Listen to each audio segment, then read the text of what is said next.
Graça e paz, irmãos. Que Deus nos abençoe nessa manhã, como já tem nos abençoado, e agora com a sua palavra. O pastor pediu para falar rapidamente sobre o trabalho, né? O trabalho iniciou primeiramente na nossa casa que a gente alugou aqui em Cascavel, quando chegamos, e tinha mais ou menos umas 30 pessoas participando, 35 pessoas, né? Tinha um número bastante expressivo. Foi comprado nosso local definitivo, e depois veio a pandemia, né? Daí deu aquela desestruturada, mas agora está retornando, está começando novamente a se erguer, se animar, né? Já cremos que chega de pandemia, né?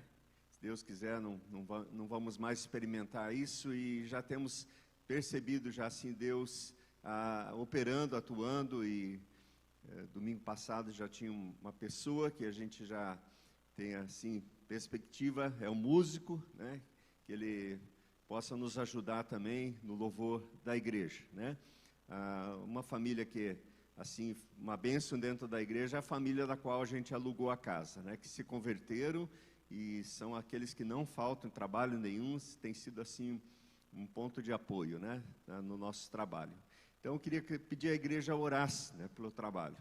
Ore realmente para que Deus esteja abençoando, para que logo, logo possamos ter ali uma igreja organizada, né? O trabalho não foi fácil por causa da pandemia, mas cremos que vai deslanchar novamente aí, e conto com as orações da igreja para que Deus esteja abençoando. E agora compramos uma casa e já vamos montar um grupo de estudo ali com os vizinhos, né? Vamos ver se conseguimos conquistar ali os vizinhos para a graça de Cristo Jesus. Então, conto com as orações dos irmãos para que sejam parceiros nisso, orando para que Deus abençoe o trabalho ali. Nós vamos abrir a palavra de Deus em Tito. Tito fica logo depois de Timóteo, a carta de Paulo a Timóteo, e agora ele escrevendo a Tito, um dos companheiros de Paulo no ministério. Nós vamos ler capítulo 2, versículo 11 até o verso 15. Carta de Paulo a Tito, capítulo 2, os versos 11 até o versículo 15.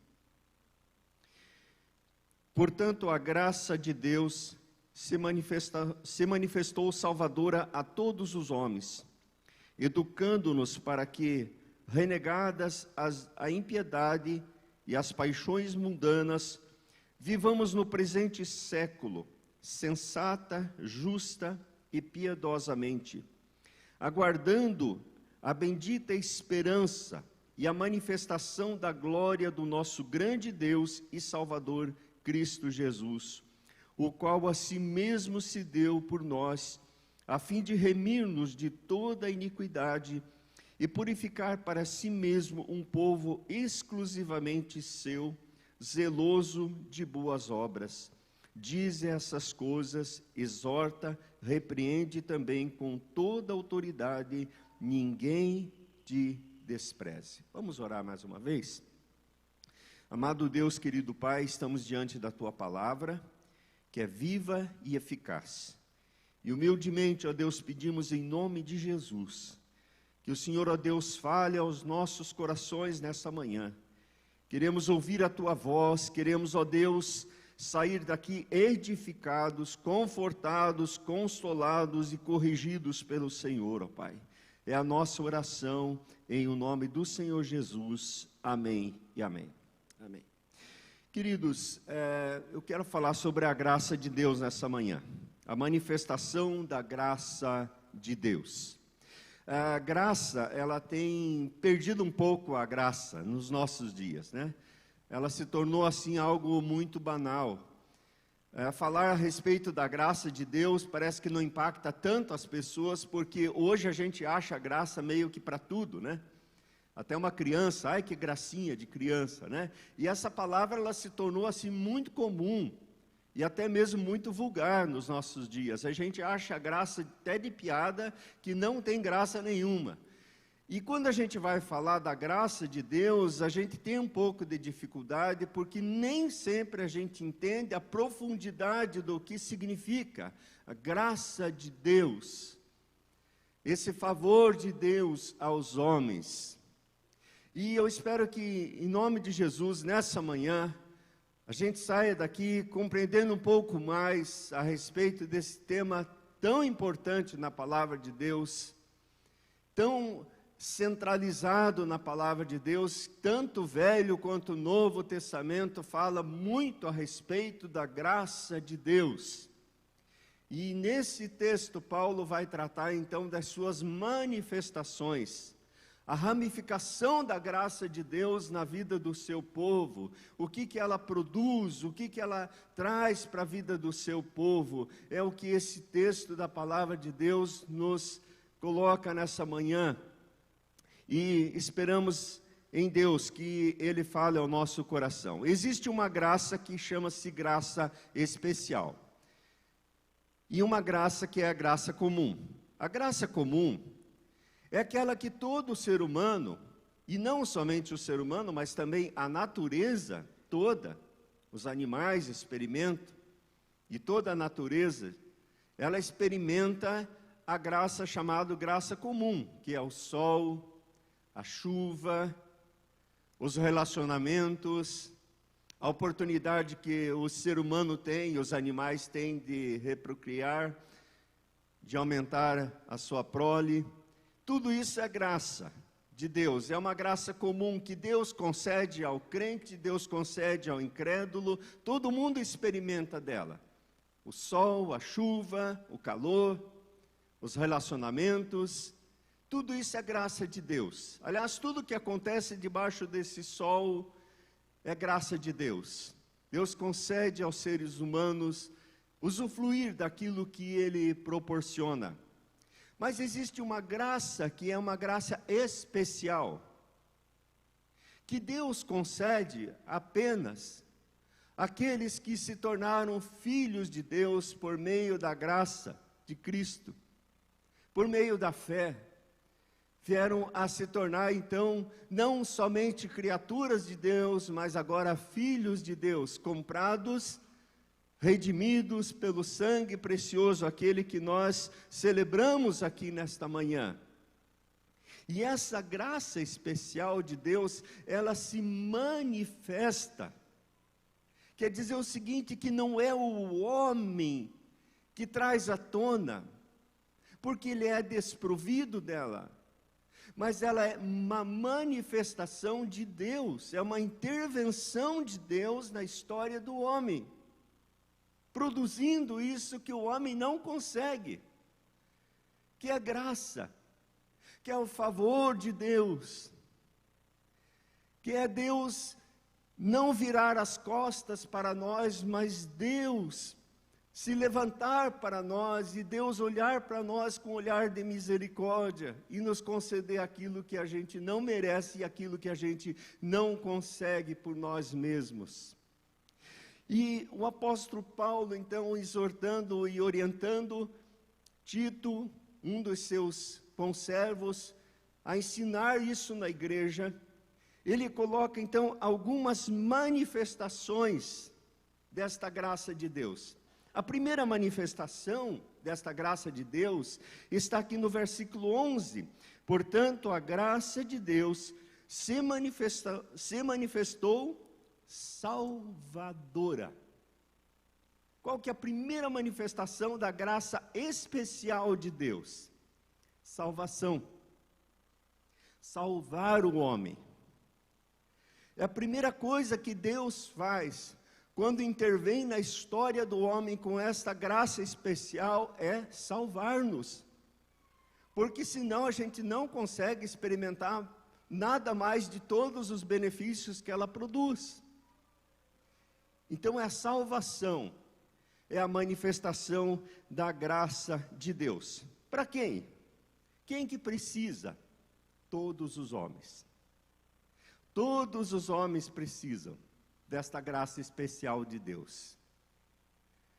Não há justo, nenhum sequer, diz a carta aos Romanos.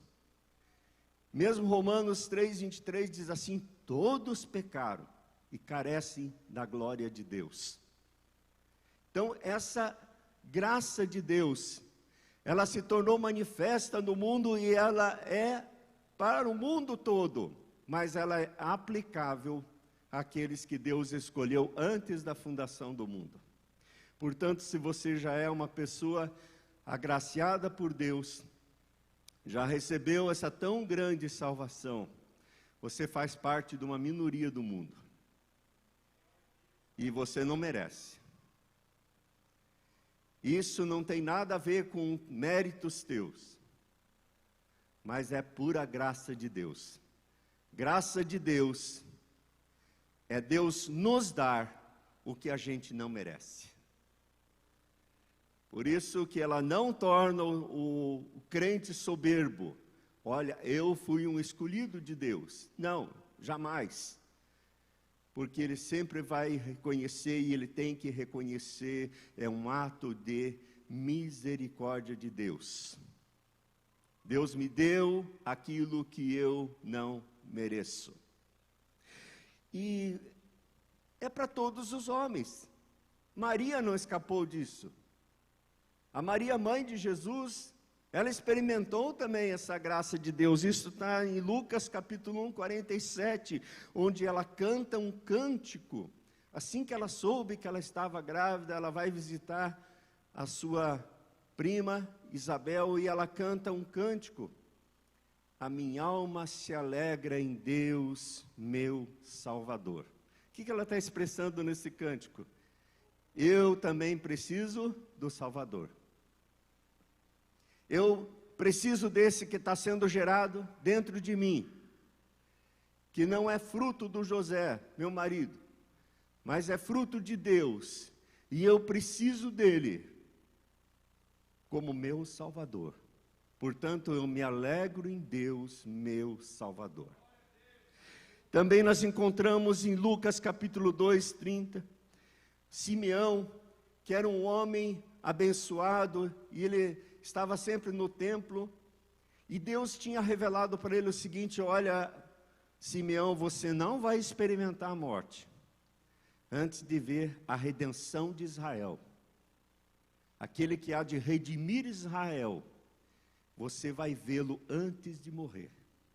E quando Maria e José trazem Jesus ao templo, Simeão pega aquela criança no colo e ele diz assim: Deus, agora teu servo já pode descansar em paz, porque meus olhos estão contemplando o Salvador, o meu Salvador.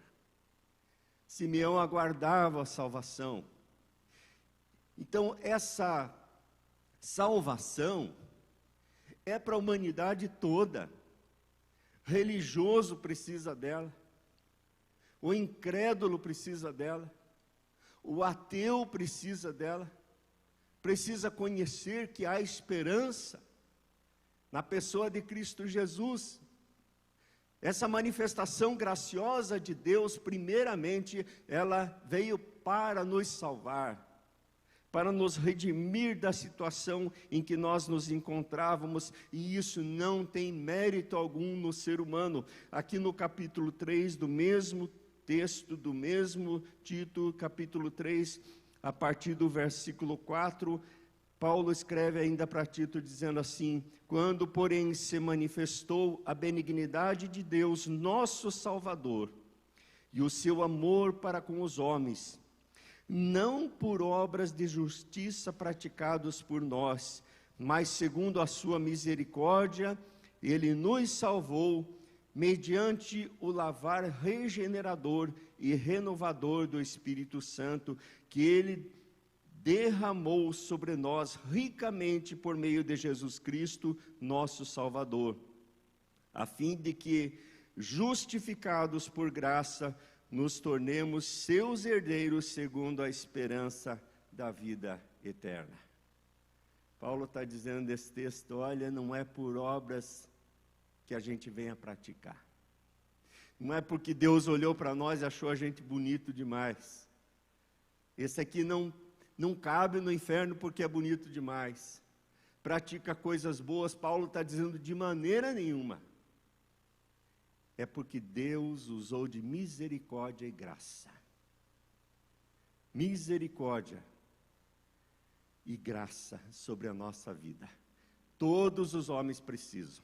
Todos os homens. Eu e você precisamos da manifestação da graça, que primeiramente é salvadora. A segunda coisa que o texto nos fala é que essa manifestação da graça de Deus é transformadora. Ela transforma o homem. Aqui no versículo 12, diz assim: educando-nos para que renegadas as impiedades e as paixões mundanas, vivamos no presente século sensata, justa e piedosamente. O que essa graça de Deus faz? Ela transforma. Se a graça de Deus não transformar o ser humano, não é a graça de Deus, é qualquer coisa. É religiosidade, é uma tentativa do homem de melhorar alguns aspectos da sua vida, parar com isso, parar com aquilo, mas não é graça de Deus, porque a graça de Deus se manifesta de que forma? Primeiro salvando, e a outra coisa é regenerando o homem, gerando um novo homem. O mesmo Paulo disse, porque se alguém está em Cristo, é nova criatura. As coisas antigas já passaram e tudo se fez novo, é novidade de vida. É uma vida que tem perspectivas agora. É uma vida com sentido. É uma vida que vale a pena ser vivida. Então, essa graça de Deus, ela se torna algo extremamente transformador na vida do homem. E Paulo diz assim que essa graça nos educa para renegar as impiedades, que é o contrário da piedade. O que é uma pessoa piedosa? Piedosa é uma pessoa reverente a Deus, uma pessoa temente a Deus, uma pessoa que tem prazer em andar no caminho de Deus. É uma pessoa que tem prazer em que outros sejam abençoados através da sua vida.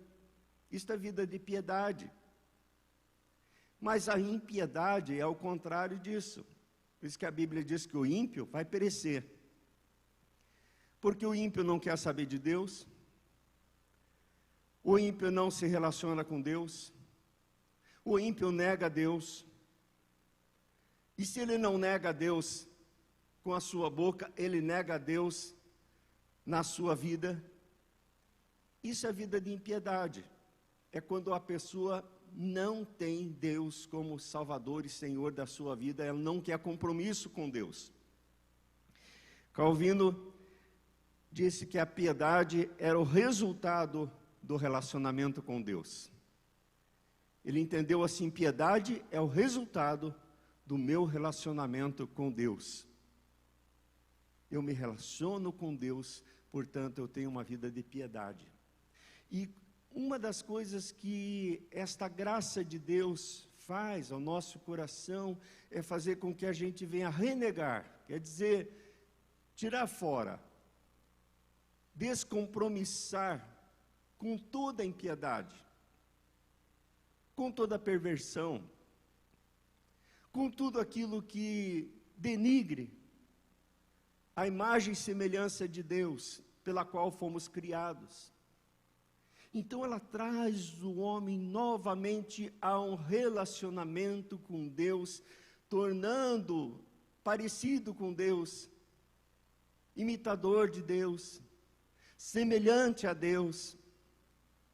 Conforme Paulo fala aos Efésios, essa carta maravilhosa que vocês estão estudando, e eu abro um parênteses aqui, incentivo a você a não faltar, se não pode vir, assista, porque essa carta ela dá firmeza na fé, é uma carta robusta, e que faz com que a gente possa nos relacionar mais intimamente com Deus, ao perceber todas as coisas maravilhosas que Deus faz na nossa vida. E capítulo 2 de Efésios, Versículo 8 diz assim que nós somos salvos pela graça, mediante a fé. Não vem de vós, é dom de Deus. Não é de obras para que ninguém se glorie. Mas o versículo 10 diz assim: somos feitura dele, criados em Cristo Jesus, para as boas obras, as quais Deus de antemão preparou para que andássemos nelas. Então, o que acontece com o povo de Deus? Vai se tornando parecido com o Pai. Vai se tornando cada vez mais parecido com o irmão mais velho, Jesus Cristo. Porque esse é um dos efeitos da graça de Deus na nossa vida. Tornarmos novas criaturas. E o mesmo apóstolo Paulo escreveu a respeito disso, lá em 2 Timóteo, capítulo 3, verso 16, toda a escritura é inspirada por Deus, útil para o ensino, para a repreensão, para a correção, para a educação na justiça.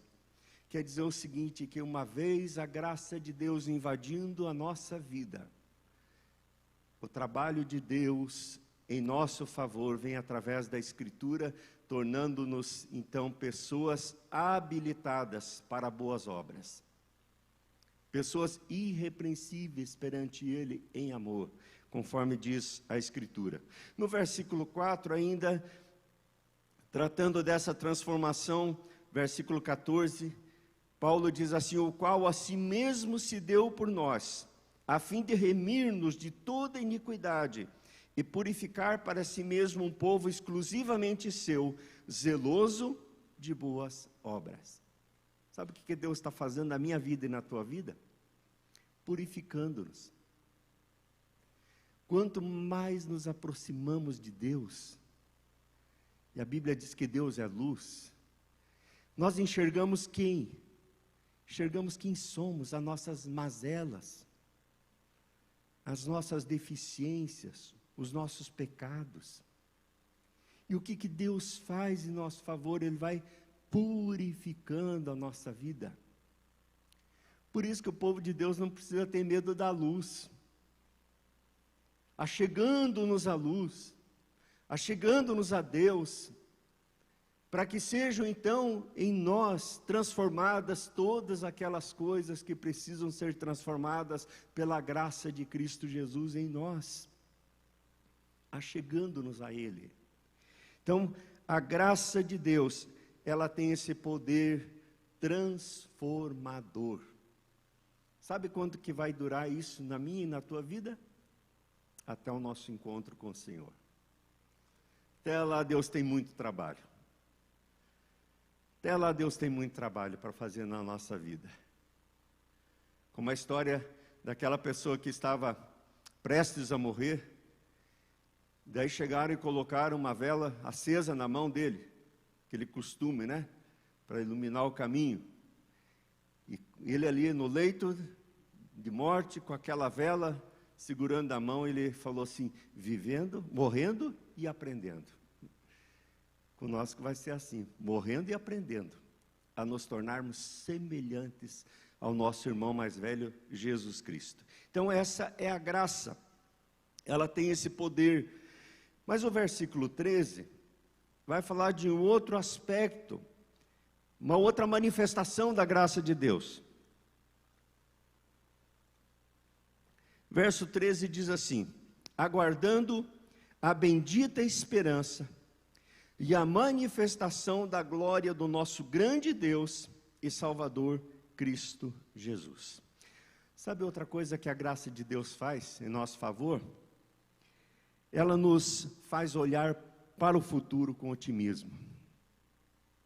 A graça de Deus faz a gente olhar para o futuro com otimismo, aguardando a bendita esperança. Eu praticamente não tenho nenhuma mensagem que eu não cito isso, porque eu gosto muito de falar da volta de Cristo. Eu gosto muito de falar daquele tempo que nós vamos estar na presença do Senhor. E você encontra isso abundantemente na palavra de Deus, que Deus está preparando um povo não para morar aqui nesse mundo desse jeito que Ele é, mas Deus está nos preparando para contemplarmos a glória de Cristo Jesus. Deus está preparando um povo para isso. A manifestação da glória de Cristo Jesus. Você tem ansiado por isso? Teu coração tem queimado por essas verdades da palavra de Deus? Eu estava estudando esse texto, eu só tive um sentimento muito grande, que este texto está no versículo 13, porque eu não gosto desse número, não gosto, eu não sei, eu peguei uma ojeriza desse número, e eu falei uma coisa tão boa, Senhor, porque o número não é inspirado por Deus, capítulo, versículo na Bíblia não é inspirado por Deus, ele foi colocado por alguém para facilitar para a gente, né? Mas eu sinceramente eu não gosto, e eu pensando assim, Deus, porque uma coisa tão bonita, né? Nos faz olhar para o futuro com otimismo, esperarmos a manifestação da glória de Deus, número 13, daí eu pensei, não, mas espera aí, está tudo certo, porque antes disso acontecer, antes da manifestação da glória de Cristo, quando Ele vai rasgar aquele céu, e Ele vai se manifestar para buscar a sua igreja, tem que aparecer o anticristo. Então está certo, é por aí, tem que aparecer. E eu espero que você que esteja assistindo, porque eu não vi ninguém levantar aqui, não mude de canal, por favor, porque você precisa ouvir um pouco. Porque nós não podemos fechar com o anticristo. Se nós somos igreja, povo de Deus redimido, nós temos que ansiar pelas coisas celestiais, renegar toda a impiedade. O que nós vemos o mundo hoje fechando com a impiedade, com a perversão, mudando completamente os valores, e nós não vamos poder fazer nada para mudar isso, sabe por quê? Porque isso está profetizado por Deus. Os últimos dias serão dias difíceis. O anticristo vai se manifestar. Ele vem, ele tem que vir. Antes da vinda do glorioso Cristo, o anticristo tem que se manifestar. E a gente, não sei se vocês já estão percebendo, que a coisa está caminhando para isso. O mundo está fechando com isso. E tem muita gente dentro das igrejas, eu não sei se dentro do reino de Deus, não posso dizer, que está fechado com o anticristo, que está apoiando o anticristo, e achando que é normal, com todas essas barbaridades que nós temos contemplado nos nossos dias, a nível de Brasil, fora de Brasil, a coisa está funilando, e a gente sabe que vai ter que ser assim, mas o Filho de Deus não pode assinar embaixo, não pode, porque senão tem que repensar a sua fé, porque toda essa impiedade, que o mundo apoia e aprova, o mal chama de bem e o bem chama de mal, isso é anticristo. E nós temos que romper com tudo isso. Por quê? Porque nós temos que contemplar a glória do Senhor. Ele está para voltar. Quem que não vê? Olha as profecias. A ciência se multiplicará. O amor se esfriará de quase todos. Então Jesus está às portas. Só não vê quem não quer. Esses dias nasceu... 4 meses atrás, nasceu uma netinha. E eu olhei para ela, aquela criança mais linda, falei assim, meu Deus, que mundo que ela vai ter que enfrentar. É só a graça de Deus. É só a misericórdia de Deus. Por isso que nós temos que preparar filhos, preparar uma geração que almeja ver a glória do Senhor. Que deseja ansiosamente o Maranata. Ó, vem, Senhor Jesus. Porque às vezes a gente vive pensando que a gente vai viver eternamente aqui nesse mundo. A gente trabalha, a gente luta pelas coisas, e é normal, é digno, até um ponto, mas muitas vezes como se realmente a graça de Deus não fosse assim tão valiosa, tão importante, e eu não penso muito nas coisas celestiais, não coloco meu coração naquele dia glorioso onde Cristo há de voltar para buscar a sua igreja. Então nós temos que constantemente reavaliar a nossa fé. Se eu estou realmente desejando, conforme Paulo fala aqui, aguardando. Você tem aguardado, querido? Ou você tem aguardado a segunda-feira, porque daí você tem mais oportunidade de ganhar mais dinheiro? Domingo é um estorvo na minha vida, porque eu não posso trabalhar, minha empresa não pode trabalhar. Não deveria nem desistir, porque eu tenho que ganhar dinheiro. Não é esse o centro da vida do homem. O homem foi salvo e ele vive agora essa novidade de vida para aguardar ansiosamente a volta do Senhor Jesus, a manifestação da glória do nosso grande Deus e Salvador Jesus Cristo. Isso deve ocupar a nossa mente, o nosso coração constantemente. Existem 4 grandes temas na Bíblia. A Bíblia toda vai permear esses 4 grandes temas: criação, queda, regeneração e a consumação. Esses são os 4 temas que você vai encontrar na Bíblia: criação, queda, regeneração e a consumação. 3 a gente já viveu, e o 4 a gente está caminhando, e eu acho que a gente já está bem mais da metade. Nós estamos caminhando para a volta do Senhor, para a consumação dos séculos. Então não é tempo da gente ficar muito pensando nesse mundo. Não é tempo da gente enfiar tanto os nossos pés aqui nessa terra. Viva com os pés aqui na terra, mas o coração lá no céu. Porque Jesus falou, onde tiver o teu tesouro, aí estará o teu coração. Se o tesouro for lá com o Senhor, teu coração vai estar lá. Você vai fazer as coisas aqui na terra, vai trabalhar, vai ganhar dinheiro, vai fazer projetos, mas o coração está lá. Senhor, aonde que tudo isso que eu faço pode se encaixar com o teu projeto?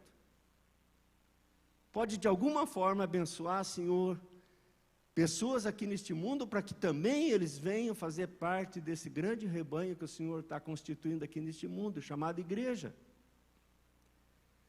Então o apóstolo Paulo fala de esperarmos esse dia glorioso, aguardando a bendita, deve ser bem falado. Não precisa ter medo da volta do Senhor, não. Aí estou com medo do fim do mundo, né? Não é coisa para crente. Crente deve aguardar, falar bem da volta de Cristo. Acho que vocês já ouviram aquela historinha em que o pastor, ele estava desconfiado que a igreja não estava preparada para a volta de Cristo. Aí ele preparou um sermão a respeito disso, contratou uma orquestra, uma banda, para tocar lá fora.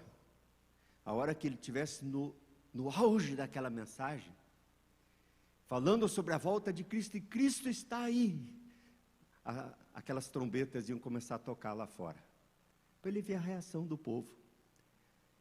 E não deu outra. Foi uma quebradeira dentro da igreja, né? O gente pulando por cima de banco, desesperado. Jesus está voltando, Jesus está voltando. Só sobrou uma senhorinha, sentadinha no lugar dela. Daí ele foi cumprimentar a senhora. Muito bem. Só sobrou a senhora aqui na igreja, os outros tudo correram. Não, pastor, eu estou morrendo de medo, mas é que eu sou aleijado, eu não consegui. Também estava com medo. Que decepção. Aguardando, gente, a volta do Senhor Jesus. Isso deve fazer parte da igreja, deve fazer parte da minha vida e da tua vida. Aguardar ansiosamente. E aí, Paulo Concluindo já essa palavra, Paulo diz assim, versículo 13: diz estas coisas, exorta, repreende com toda autoridade, ninguém te despreze. Sabe para quem que é essa palavra? É para nós aqui hoje. Era para aqueles irmãos da qual Tito estava sendo incumbido de falar, para aqueles irmãos, para aquela igreja, mas é para nós hoje. Realmente estejamos preparados, né? Experimentando a tão grande salvação do Senhor, o agir de Deus na nossa vida. Se alguém aqui ainda não experimentou a salvação em Cristo Jesus, converse isso com Deus hoje. Se você não sabe para onde vai, fale com Deus, diga: Deus, eu quero essa salvação. Eu entendi que sou pecador, e eu preciso dela, me salva. Pede para Deus.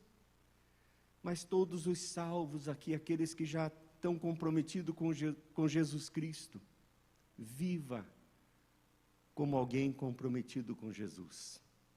Viva uma vida regenerada, apartando-se de toda impiedade, e aguarde ansiosamente a volta do Senhor Jesus. Ainda no versículo 14, Paulo diz assim: o qual a si mesmo se deu, a fim de remir-nos de toda iniquidade, purificar para si mesmo um povo, o quê? Exclusivamente seu. Deus não quer dividir você com ninguém. Não quer dividir você com a família. Deus não quer dividir você com o trabalho, com absolutamente ninguém. Deus quer exclusividade da tua vida. Me faz lembrar o pastor que estava pregando a respeito de Deus não aceita pessoas que se entregam pela metade, mas Deus só aceita pessoas que se entregam por inteiro. E o tema da mensagem dele foi esse. E quando ele terminou a mensagem e terminou o culto, uma pessoa que não tinha as pernas veio falar com ele: pastor, o senhor falou que Deus não aceita a pessoa pela metade. E eu? Como é que fica? Aí o pastor pensou um pouquinho e disse assim: ó, Deus não aceita um homem inteiro que se entregue pela metade. Mas Deus aceita um homem pela metade que se entregue por inteiro. Deus quer a tua vida por inteiro. E eu e você não somos inteiros, somos bem menos talvez que a metade. Mas quando nós entregamos isso que restou de nós, aquilo que a nossa natureza pecaminosa fez, estragando a nossa vida, corrompendo a nossa vida, quando nós entregamos tudo isso diante do Senhor, Ele faz nova criatura. Ele nos faz pessoas inteiras. Esse é o milagre de Deus. Amém? Vamos ficar de pé, vamos orar?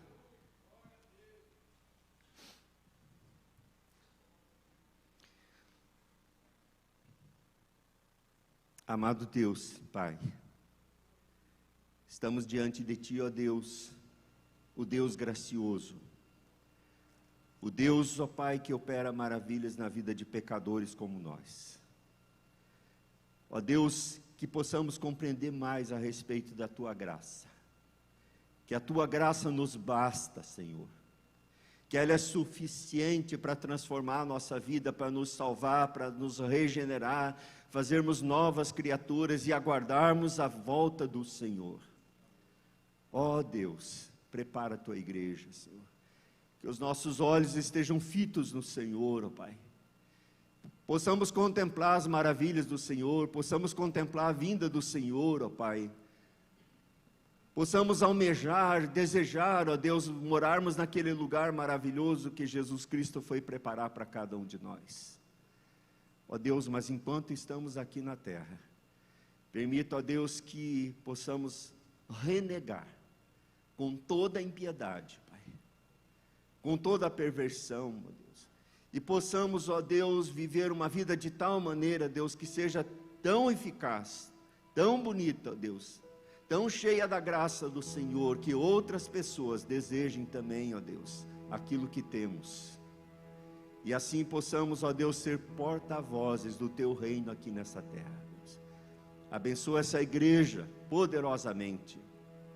Abençoa, Deus, aonde for pregado esse Teu evangelho da graça, que mais e mais pessoas sejam alcançadas por ela, Pai. Abençoa, Deus, Teu servo, pastor Edinaldo, em frente a essa grande igreja. O Senhor dê sempre, ó Deus, um coração inclinado para o Senhor sempre, ó Pai, para que possa conduzir esse rebanho desta maneira, ó Pai, com que o Senhor tem proposto para ele, consolando, confortando, exortando, preparando essa igreja como uma noiva bonita para encontrar-se com Jesus. É o que nós oramos e te agradecemos em nome de Cristo. Amém e amém.